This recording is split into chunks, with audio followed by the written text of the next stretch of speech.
that lets you use your hand in VR. So think of flight sims, but for all kinds of other industries: oil and gas, automotive, pharmaceutical, aerospace. Well, I think first of all, we have to get Skynet. What this allows you to do is fly indefinitely inside of an asset. We are building applications that use the sensors on drones and sensors from space and sensors from cameras. And it represents with billions, literally billions of points. The computer overlays digital windows on top of the real world, so you can interact with them and work with the real world and capture the real world data into the digital world sort of seamlessly. What we're able to gather in one day from sensors is more data than ever existed before. We've all seen just how fast society has been changing, especially over the last few years. And one of the industries in which has always been and has been more rapidly evolving as of late is the energy industry. And one of the things that was happening here in downtown Calgary was the Global Energy Show, which I decided to go down to. And part of my visit revolved around seeing what new technology is out there in this field and some of the stuff that we've already heard about when it comes to AI, robotics, and data collection. Well, these things have gone through the roof in recent years, and some might ask where this is going to lead us. Well, today we're going to give you a little snapshot at where these kinds of technologies are being used in the energy industry, and maybe it'll tell a bit of a story about how this stuff is going to be used in your life in the future. But I think more specifically, it's going to show you how vast data collection really is, and basically how some of these things might take over our lives in the near future, especially with the energy transition, the digitization of entire industry. We're going to see what that looks like at the Global Energy Show in downtown Calgary. So this is our scan data, and using that scan data, we create realistic 3D models for our field projects. So greenfield projects are a brand new project. So you get an empty space, you just got to build on it. Do whatever you want, right? But on brownfield, you've already got all of these existing structures. So these are like 50-year-old facilities or something. And then you got to build on those. And, often you don't have good drawings for that. So this helps you, really get every detail on as-built, what your facility looks like right now. Have you guys ever thought about game design? Oh, no. No, completely different. I suppose you could use this for game design. The concept is pretty much the same, but yeah. This is the kind of product that we create. So this looks to me like it is a surface model. So we have the laser, that was a laser that you saw in those previous images. Yep. And it sends a scan pattern on the ground and registers the returns among all the laser shots. And it represents with billions, literally billions of points. All right? And the points form together to create whatever's on the ground or whatever's below the aircraft. We're here to show off our virtual reality smart glove and our virtual reality training solutions as well. So think of flight sims, but for all kinds of other industries: oil and gas, automotive, pharmaceutical, aerospace. So here you're seeing a third-party program where they're using firearms, but we actually have custom programs we built for clients using all kinds of equipment, etc. What we build is the gloves. So you can see the smart glove he's wearing. Yep. That lets you use your hand in VR. And then we can also offer services to build entire training programs from scratch to delivery. You guys ever work with the military? I can neither confirm nor deny. But however, we are, yes, we have worked with defense companies in the U.S. mainly. So. We're an additive manufacturer, metal 3D printing. 3D printing metal, eh? That's right. Interesting. I guess that's an expanding industry. Huge. So medical, aerospace, industrials, and we have a fair number of customers now in the oil and gas sector challenging the norms and using additive to either decrease costs or make parts that they couldn't make before any other way. When I think of 3D printing with metal, one is you can make all these weird, extravagant shapes, kind of like that one there. The inside is quite detailed. And generally speaking, that would be really hard to produce, I imagine. Yeah, additive unlocks a lot of design freedom. We can use these complex lattice features for structural infill.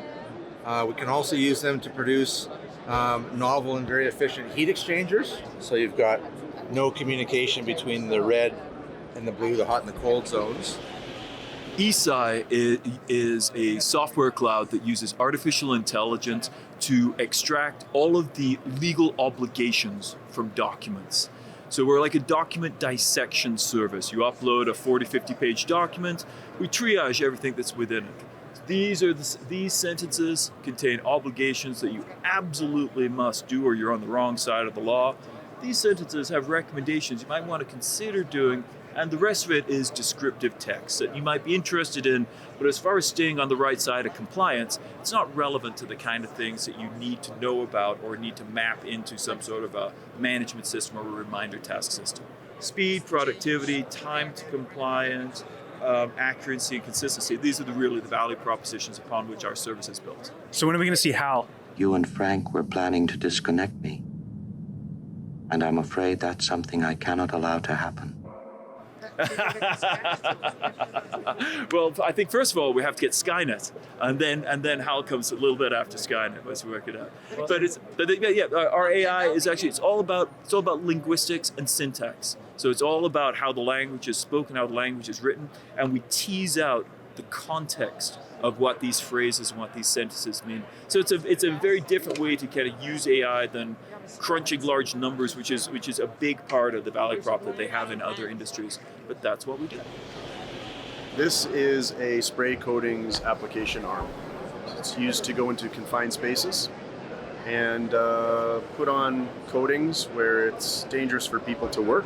So we want to try to remove people from working in dangerous, hazardous situations. And then as well, we've got this guy over here.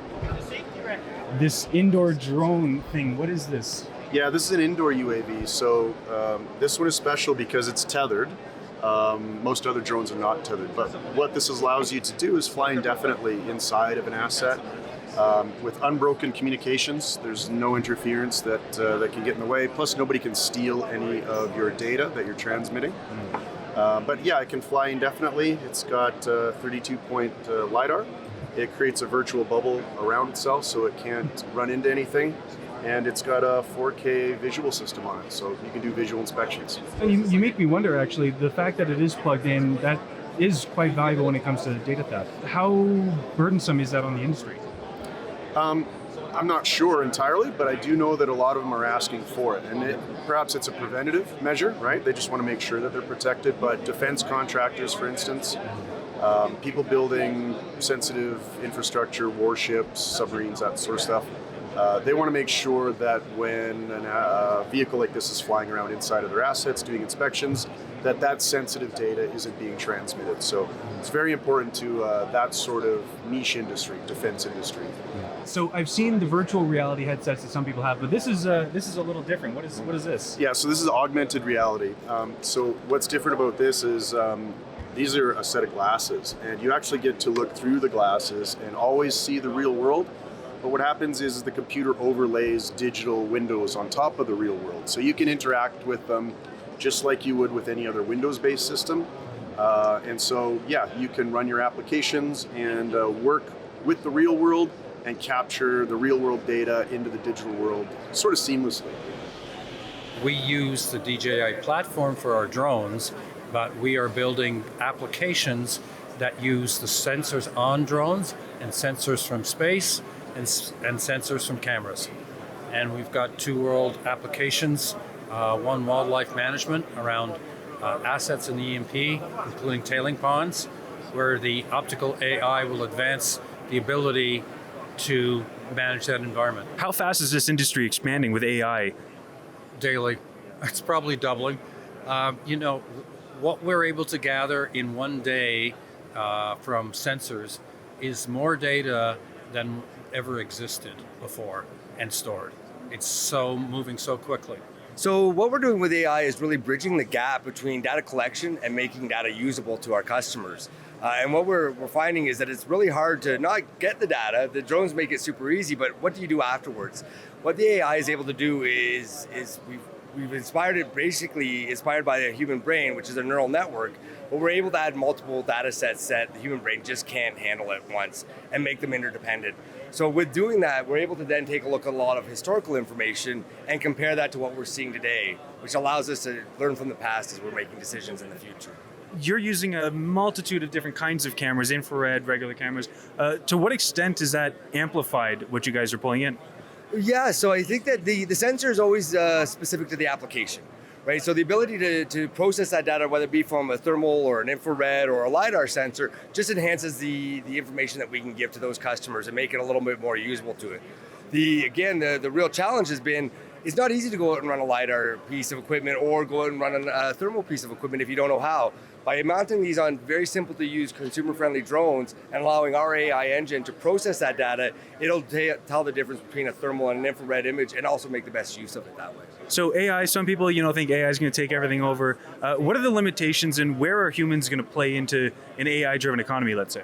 Yeah, so I think that's a great question, actually, because we've all watched the YouTube videos probably of one AI talking to the other, and at the end it's kill the humans. I don't think that that's what's going to happen. What I like to tell people about AI and the way that we're applying it is that if a human expert can do it, visually looking at some sort of picture, thermal image, then our AI is going to be able to do it a lot quicker. At the end of the day, the AI is only as good as the data set that it's been trained with.